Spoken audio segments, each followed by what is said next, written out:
Hey, good morning for me anyway. This is day 15 in this 21-day series in self-sufficiency, and today we're gonna tackle the question or the questions about how much food should you store? How much food should you grow? How do you determine what you should grow and what you should store? And those are important questions right now, especially. I mean, those are questions that we have been uh, playing with for years. But I think a lot more people are interested in that for now, just because they're interested more in food security. And if nothing else, this is an exercise in understanding what does it take to feed a family over a year. Okay, so that's kind of the premise: is what does it take to, or how much do I need to raise, grow, and store in order to meet the needs of the family over 1 year. All right, so those are the questions we're going to tackle, and I want to. How we're going to do it is this: we're going to go through a quick scenario, and the scenario is basically that you have a family, in this case, a family of four, and they are contemplating this question of how much do we grow, how much do we store, in order to have food for a year. Okay, so that's the kind of scenario. So we're also going to assume that they have at least some land. Okay, in this case, they're going to have some land. They have some acreage. Maybe they have 5 acres. And again, this is applicable even if somebody who doesn't have any acreage. It's still a good thought process, and maybe a lot of this has to turn into storage as opposed to I'm going to grow a certain amount, I'm going to store a certain amount. Okay, so we're just going to kind of walk through it and see where we end up. Now, some of the assumptions, because it's one thing to say that we're going to store food for a year, and somebody's storing buckets of rice and beans. Okay, that's not what I'm talking about. Unfortunately, most of the list that you find out there is like how much to store food for a year, and literally you have these lists like 200 pounds of this, 100 pounds of that, 50 pounds of this, etc. All tend to be very focused around like annuals, for example. It's like 100 pounds of wheat, wheat berries, this and that. Okay, nothing wrong with that, but let's take a look and see how we can go about this maybe a little bit better, or at least if we go through a scenario, we tend to think of it in a manner that might be more applicable to us. All right, so assumptions: it's nutritious and varied. Okay, so it's not just rice and beans, and there's nothing wrong with rice and beans, but it's nutritious and varied. Okay, so we're not talking about just rice and beans, we're talking about many different types of foods. We're talking about a family of four that has some acreage. You're going to grow some and store some. Okay, so we're not talking about food storage, like a full-blown food storage, and we're also not talking about being able to grow all of your own food, right? Most people would fall into this category. Okay, especially getting started, and especially being able to, it's quite hard to grow every bit of all of your own food and provide for exactly 100% of all of your own needs. That's extremely difficult. And I'll tell you, just as an example, for us, what we've been able to do over the last several years is we grow and raise right around 50% of all of our own caloric needs. We've been a little higher and we've been a little lower, okay, but right around there, right about half of all of our own caloric needs from our own property. Okay, so that just gives you an idea, right? And in my opinion, it's pretty easy to do, is to get to some decent level, right? 20%, 30%, 40%, even 50%. It's starting to get really difficult and hard. Getting above that is very difficult. There are several reasons for that that I won't go into right now, but just let's assume that you can get to some level where you're growing quite a bit, okay? Let's say half, right? I think that's where we're going to end up, and I don't know yet because we're going to go through this scenario. All right, so nutritious, varied, family of four. We're going to grow some. We're going to store some. Now, how do we even begin this conversation? And I think beginning the conversation, we must first understand what is it that we need, right? I mean, how do you determine what you need? Well, we have a basic framework that we can use to determine what we need. All right. And one quick word on this framework. Okay, so what I'm talking about is the caloric framework. Okay, we determine how many calories we need per person, per day, per week, per year. Okay, that's a framework, and we can do that, and it makes it handy to do math and to be able to determine what we need to grow, what we need to store, etc. Personally, when it comes to food, nutrition, and all of that, I am not a calorie in, calorie out guy. I am more of a eat hormonally as opposed to eat calorically. And the reason that I say that is because I think we're impacted nutritionally a lot by how we eat, what the types of foods we eat, when we eat, that kind of thing, okay, as opposed to calorie in, calorie out. Okay, now the calorie in, calorie out model is what literally our culture has been based on for decades now. It clearly doesn't work. But anyway, besides all of that, understand that I believe that the types of foods we eat and when we eat is more important than the whole calorie in, calorie out model. However, the calorie in or calorie model at least gives us a framework, right? I can't say that hormonally we can sit here and do math based on what makes my blood sugar more stable, what causes insulin sensitivity as opposed to insulin resistance. Can't really do that. It's harder to do that. So let's assume we're going to use a calorie model, but that you're going to eat nutritionally and varied that would feed that well. Okay, I just wanted to clarify that. So per person, generally speaking, per person, 2,000 calories per day per person. Okay, let's start with that. And so we can calculate that out real quick. And I've got a calculator here that we're going to do that with.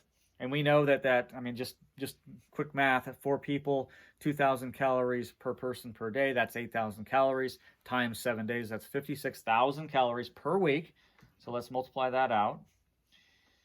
Times 52 is 2,912,000 calories.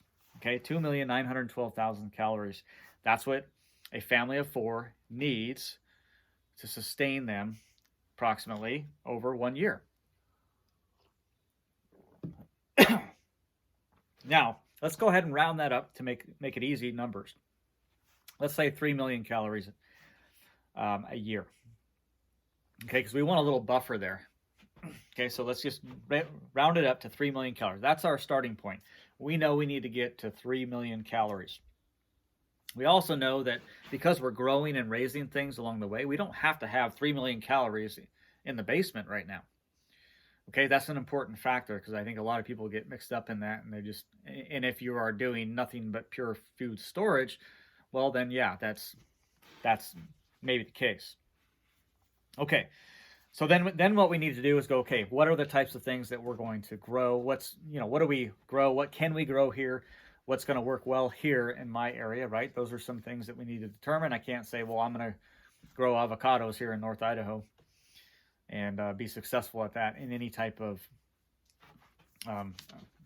economically viable way, right? I can grow avocados here in North Idaho if I have enough lights and heat and all that kind of stuff, and I create the right microclimate for it. It's probably going to be inside of a cold climate greenhouse, and I'm going to be blasting it with energy, okay? Which in certain circumstances might work, but we shouldn't plan that way. We want to plan at what's going to work well for us. Okay, so let's start with this. We raise here, we've raised lots of pigs here. Okay, pigs do well up here. They do well on our property. They do well here in North Idaho. So let's say this family of 4. Let's say we're going to raise out 2 pigs. All right, and we're also going to assume that we get both pigs to processing weight, etc. All right, so 2 pigs. And then we got to make some assumptions like, okay, what are they? What's the weight going to be? What's their hanging weight? How much are we actually going to get?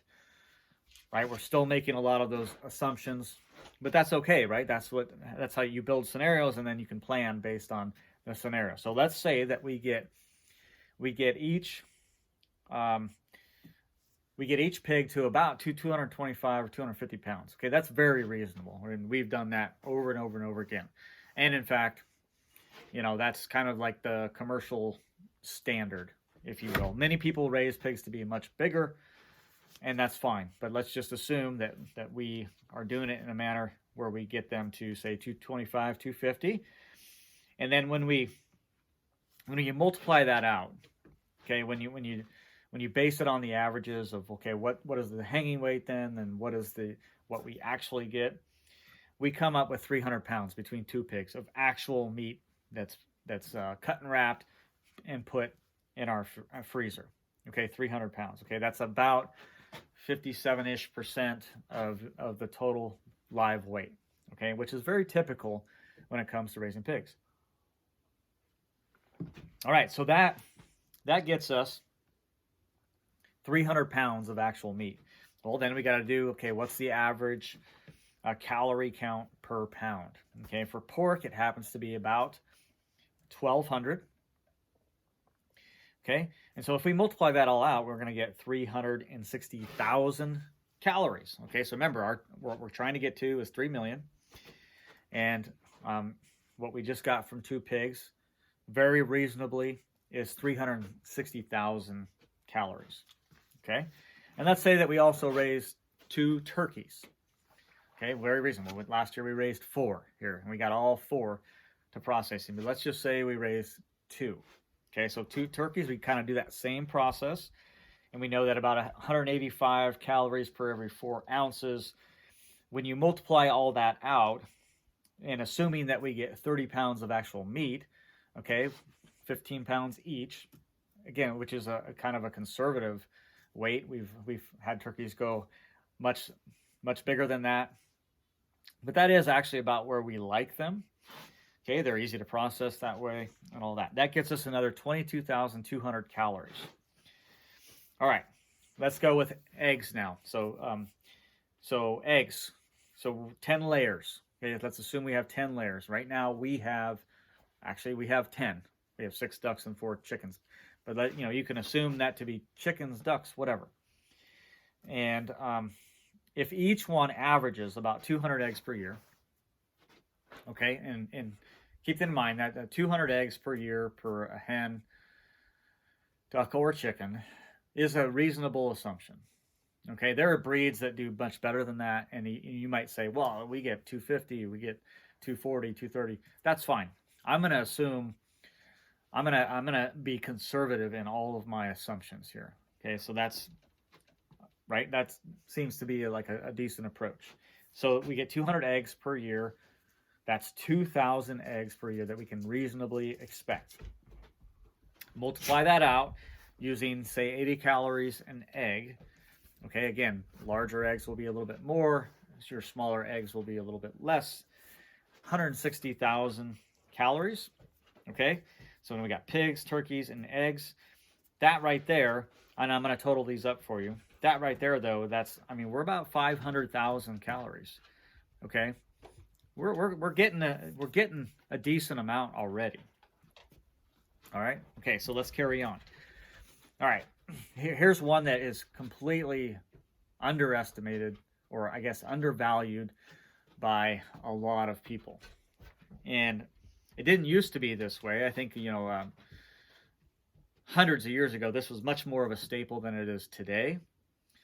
And I really think that we need to go back to this being a staple if possible. And again, I know certain people can or cannot do this, and that is nuts. Okay, nuts. Walnuts, chestnuts, hazelnuts, almonds, etc. Okay, again, what can we grow up here, right? Well, here in North Idaho, walnuts do well. Hazelnuts do very well. And then there's some other ones like chestnuts. We're growing chestnut here, but I haven't gotten any chestnuts, so I'm not going to count that. And then there's people that are doing other things up here, right? But those are kind of the main ones. They're kind of the main ones there. All right. Now, hazelnuts. Let's just count hazelnuts, right? Because I've got a lot of nut trees planted. Unfortunately, not a lot of them are producing yet. Okay, but hazelnuts.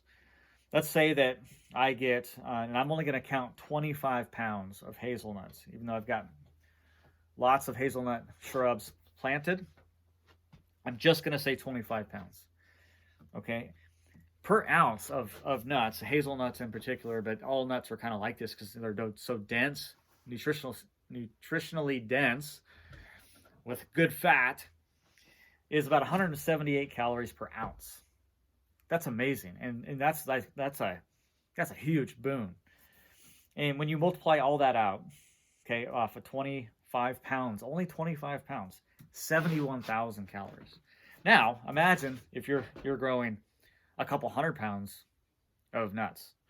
You could see quickly right now that's going to shoot you way up on what you're producing yourself and what you're not. And remember at the beginning when I mentioned how getting up to that 50% level is not too hard, getting past that is more difficult. Well, when you start adding things like lots of nuts, that can really shoot you way higher. Okay, so there's things like that can really propel your ability to produce. Okay, so 25, that gave us another 71,200 calories. Okay, then we go to berries. Okay, we go to berries. And we happen to grow a lot of berries here, and I'll talk about this at the end as far as hunting and foraging, or hunting and wildcrafting, whatever flavor you like. But berries, the cultivated berries that we grow a lot of strawberries and raspberries and blackberries and honeyberry, currants, elderberries, things like that. Okay, but if we again make some assumptions, we get more than this. But I'm only going to count 50 pounds, okay? 50 pounds. 50 pounds of berries. And you can average those out. You really can, but if you really look at the whole on all of that, you get about 15 calories an ounce, okay? So we're starting to get like, hey, this is very nutritionally good, but we're not, packing on a lot of calories when we get down here, okay? So it's important to understand. It's like, well, where do you get most bang for your buck? You're getting most bang for your buck in meat, eggs, nuts, things like that. Okay, these are still very important. Berries, 50 pounds. Okay, 240 calories per pound approximately. 12,000 calories. Okay, 12,000 calories.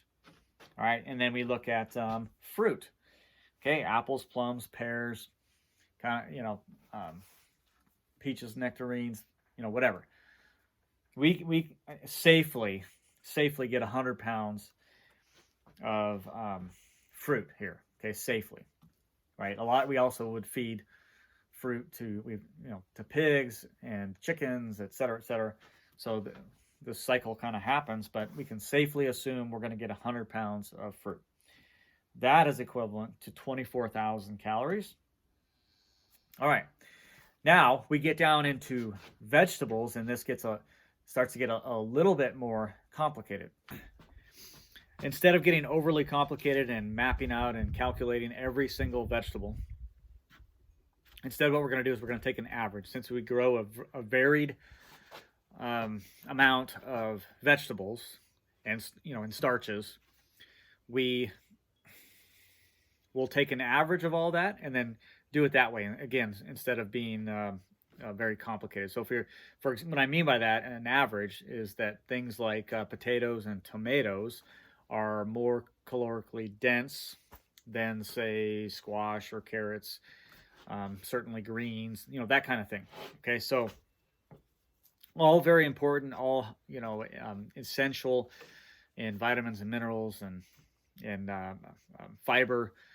All of that is very important, and so we don't want to go like, well, we're just going to stick with the potatoes because they're calorically dense or more dense than other vegetables. Okay.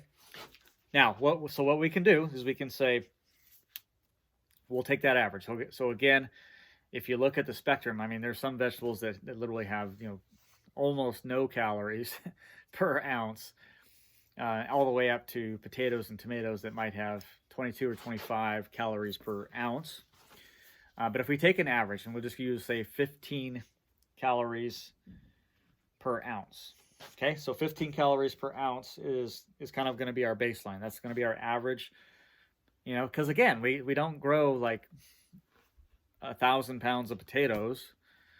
We might grow 100 pounds of potatoes, or 50 or 75 pounds of potatoes. And we generally do grow a couple hundred pounds of tomatoes, and lots of squash and zucchini again. So again, 15 calories per ounce. And then, so you look at that per pound, we're looking at 240 calories per pound. So now we have to estimate. It's like, what do we think we can reasonably grow as far as pounds in vegetables? And so, like I mentioned, right, tomatoes, we grow like 200 pounds of tomatoes almost every year.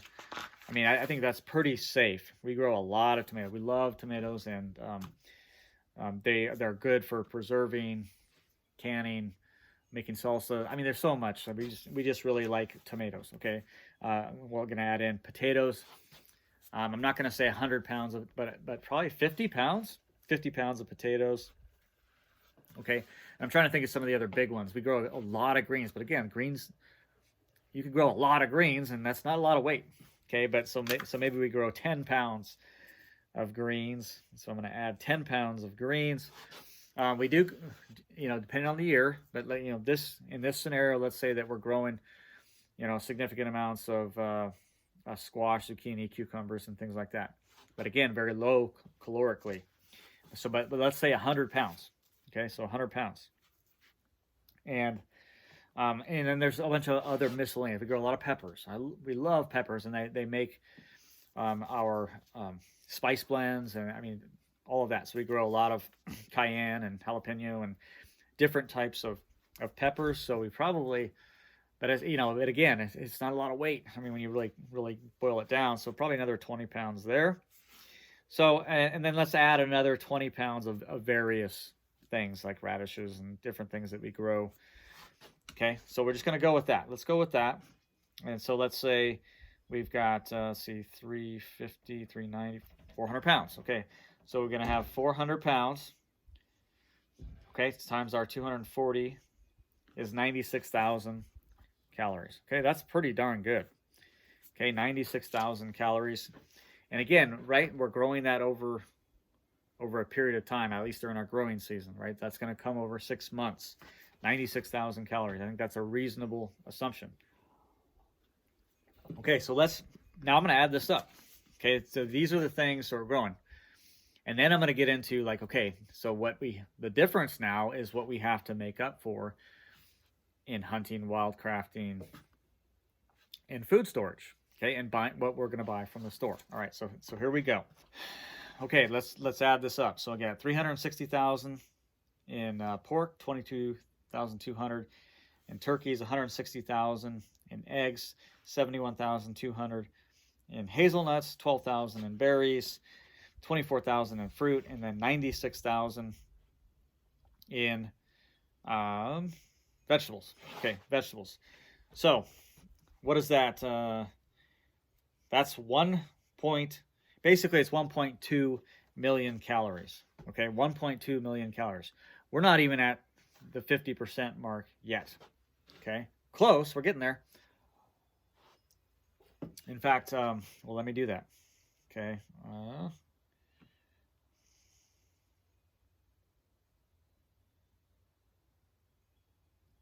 Okay, we're at 39%. Okay, 39%. Everything we just grew at 39%. I'm gonna write that down. Okay, now you add in a couple sheep, you add in a run of broilers here, of 25 or 30 broilers, or rabbits, or anything else. Okay, you can see where this number goes up. Okay, so like, I mean, pork, 360,000, eggs, 160,000, nuts with that small amount, 71,000. Okay, or as opposed to growing 400 pounds of vegetables, etc. at 96,000. Okay. Now you get, now we have a difference. Okay, so now we have 1.2. So if we take, let's just use those round numbers. So 3 minus 1.2 is 1.8. We have a 1.8 million calorie deficit. Okay, 1.8. And okay, so now we want to basically build in hunting, wildcrafting, and then food storage, what we're buying from the store. Okay, so we're starting with our 1.8 deficit. Now we will always we get a deer here every year. All right, so I'm going to put one deer, although, I mean, at the end of the day, that's probably only 45 pounds of meat. Okay, and we do forage and wildcraft here. One of the key things that we forage is huckleberries. Okay, we're blessed with lots of huckleberries on our property, and we probably pull in another 50 pounds of huckleberries every year. Okay, and we just use that for us, and Oregon grape, and lots of other things that we're harvesting, serviceberry, on and on. But I'm just going to use 50 pounds. So 45 pounds of deer, 50 pounds, and I'll usually get at least a couple turkeys. So we'll call it 2 turkeys. Not a lot. I mean, these are wild turkeys, so it's a little bit different. We're not getting nearly as much, and so I'm going to say, 20 pounds total with that from what we use. Okay, so those, and in addition to this, we're constantly wildcrafting nettle, dandelion, and a bunch of things like that. Okay, so I'm going to add in, I'm going to keep it real conservative, 10 pounds of say, we're going to put that into the vegetable category, even though they're greens. Okay, but they're about the same caloric density. Okay, so again, if we go, all right, so I look at the turkey, 20 pounds of turkey. Let's assume it's the same as far as that is concerned. So let's calculate this out. So 185 times 4 is 740 pounds a pound, times, we said 20, that's 14,800. Okay, deer, 45 pounds. I'm not going to say 1,200 pounds or 1,200 calories per pound. Let's say 1,000. Okay, at 45, so that's 45,000. Okay, huckleberries, 50 pounds of huckleberries, serviceberries, Oregon grape, things like that. Okay, so we're gonna put that into the berry category, and again, that's 240 calories per pound. So that's another 12,000 calories for foraging. And then about 10, again, the 10 pounds of vegetables. And so that's not a whole lot. So that's 20, let's see, calories per ounce. I see, right? So 20 calories times 16, 320 calories per pound, 3,200. Okay, another 3,200 calories. Okay, so if we let's add our 1.2 that we already had. 1.2. Okay, so 1,200,000. I'm just going to round. Okay, plus 45,000 plus 14,800 plus 12,000 plus 3,200. Okay, 1.275. So 1.275. All right. So again, did we add? We probably bumped it a couple percent, right? We're up to 40%. And remember, I was very conservative in my estimates. And just for us, though, just on a side, we normally raise a lot more meat than that. Okay, like I said, last year we did 4 pigs, right? So you can start We did 4 turkeys instead of 2. We raised and processed several hens and ducks, etc.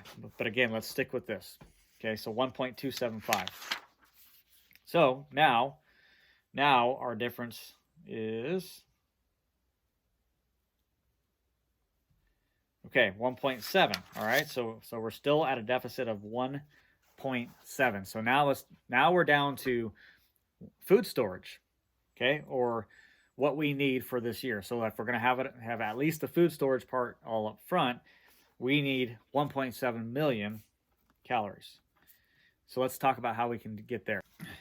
Okay, so now we got to get to this 1.7 number of stored food in order to make up our 3 million calories, and what it would take to do that. So we have obviously some of the same categories that we did what we're growing and raising ourselves, but we also have some of these other categories. Okay, so for example, like fish. We love fish here, and I didn't involve any fishing in my calculations because I don't get to go fish very well, nor am I a good fisherman. So I didn't count that. But we eat fish. And specifically, I mean, I like all kinds of fish, but we generally stick to the whole SMASH fish, which is an acronym which stands for salmon, mackerel, anchovies, sardines, and herring. Okay, very high in omega-3s and all that. So really, really good fish if you can get it sourced from a good source. But let's assume that we're going to store, and this is obviously going to be canned fish. I mean, it could obviously be frozen as well, but let's just assume that we're going to store 100 pounds. Okay, so 100 pounds of fish, and then when you average those things out on how many calories per pound, we're going to come up with about 700 calories per pound. Some are higher, some are a little lower, and I'm probably estimating a little low, but that's okay, and that's going to come to 70,000 calories. Now, when we also then calculate in other canned, dried, frozen meats, okay, so outside of what we raise and process ourselves, we're going to add in another 240,000 calories. Okay, so 240,000 calories, and so what does that equate to? Again, it's kind of a mix, but we're looking at a couple hundred pounds of meat storage, whether it's in the freezer and canned, or freeze dried or dried, whatever the case may be. So there's another 240,000. Then when we have this other category where we don't grow it ourselves, and in our case, we don't grow any grains ourselves. Okay, and we're not a family that doesn't eat grains. We eat grains, or I should say, more like the carbohydrate talk. We eat plenty of carbohydrates. We don't eat hardly any simple carbohydrates. Okay, so you're not going to find soda here. We don't dump sugar into our tea or coffee or anything like that. We're not eating hardly any simple carbohydrates. Okay, but we eat plenty of complex carbohydrates. I prefer a lower carb type diet. That helps keep me squared away, along with when I eat. But I like carbs, and we make sourdough bread here, and but we do try and soak, ferment, and do things like that to help make these grains better and more nutritiously bioavailable. Okay, but we're going to assume that for food storage, grains are going to be a part of it. Okay, so we're talking about whole wheat. Okay, so wheat berries, like whole wheat berries, rice, oats, things like that. So we're going to add that to the mix. Okay, so if we look at, let's just say that we're going to store,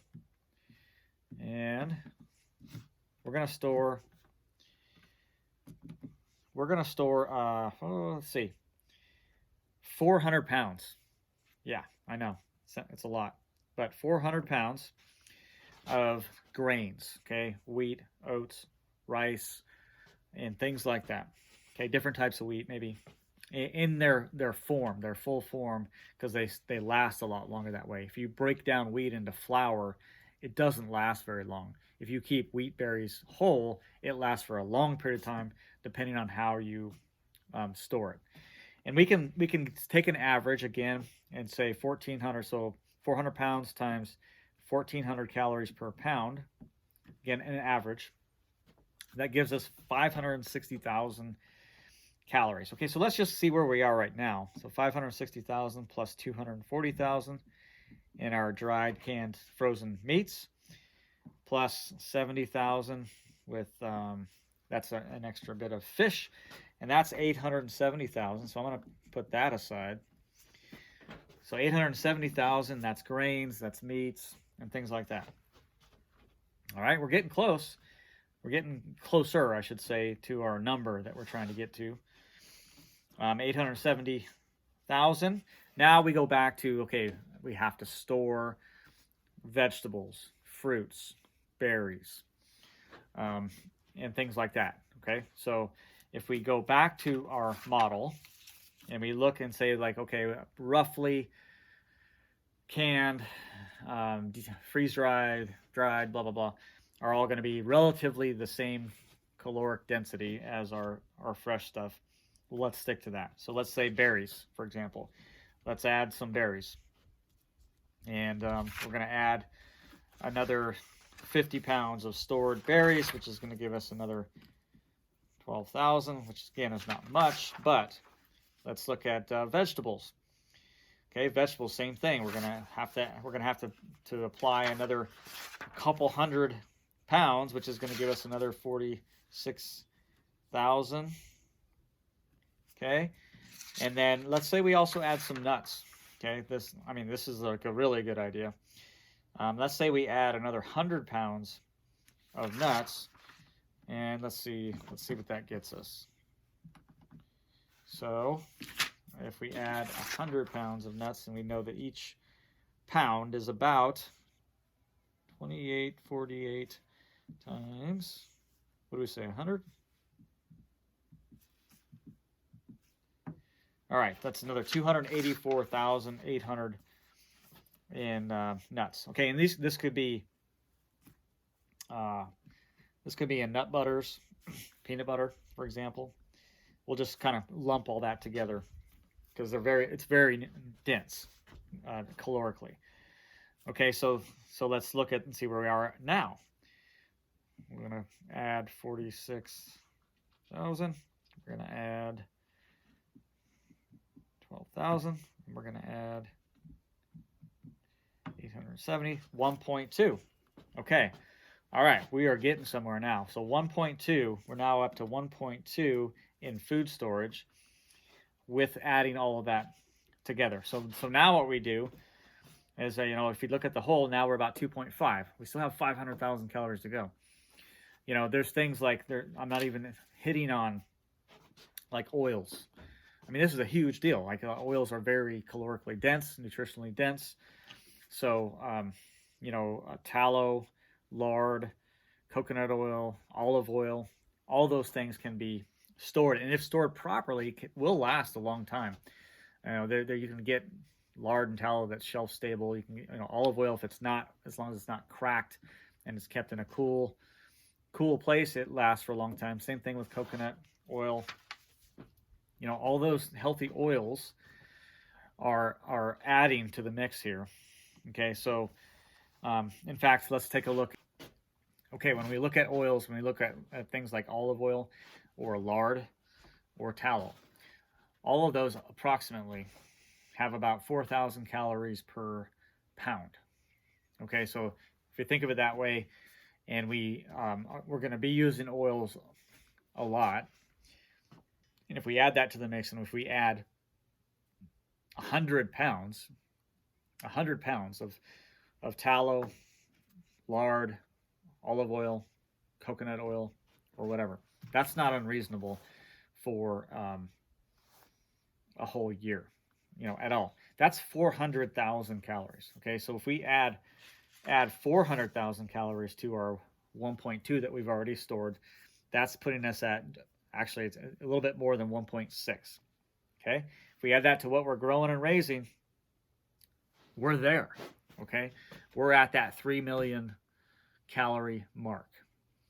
And there's some other things that I would add as far as food storage and that kind of thing. Like one of them being salt, for example.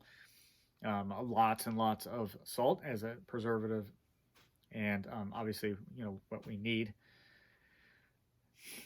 But I kind of want to stay clear of the other items. Just want to focus in on food here. But that really does it right there. When we look at all of that, and we kind of look and go, okay, what could somebody feasibly?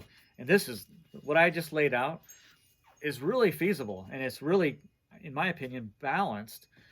Across the board, we're raising a lot. We're hitting, in this case, 40% of all of our own needs.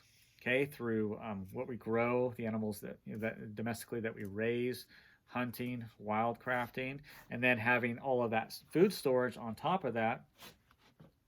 That's a reasonable approach and gets the job done. So that's a scenario based on 4 people, all those assumptions I laid out, and I think a reasonable plan for somebody who wants to be like, you know what, I want to be more food secure, and I want to be able to do that. And that's a good way to approach something like this. You go through the scenario, how many people are in your family, come up with your assumptions, and then kind of list it out. Okay, let's see if we can get there by doing these things. The other good thing about having that or doing that is that you've got that, say, that food storage that you're going to hopefully continuously work through. So you should be also eating down that food storage and then replacing it, and have a system of replenishment that makes sense. The good news about that is that if you don't need to eat down your food storage, it's like always having an emergency fund. It really is. In fact, I created a class years ago on basically a tangible emergency fund. Okay, a tangible emergency fund. Okay, so not just cash in the bank as an emergency fund, but it's food storage in the pantry as emergency fund. Because what's the difference if you're eating down food storage as your emergency fund? Let's say you lost your job, or you took a pay cut, or your business isn't generating enough or as much money, as opposed to pulling money from a bank and buying food. Instead, you're eating down food storage. Okay, so it's also an excellent emergency fund, or it should be part of an emergency fund. Anyway, I think I'll end it there. I've rambled on long, too long probably once again, but I hope you got something out of that. Please hit subscribe, like this video if you got something out of it, and let me know what you got out of it, or what you would add to this conversation. All right, we'll see you next time.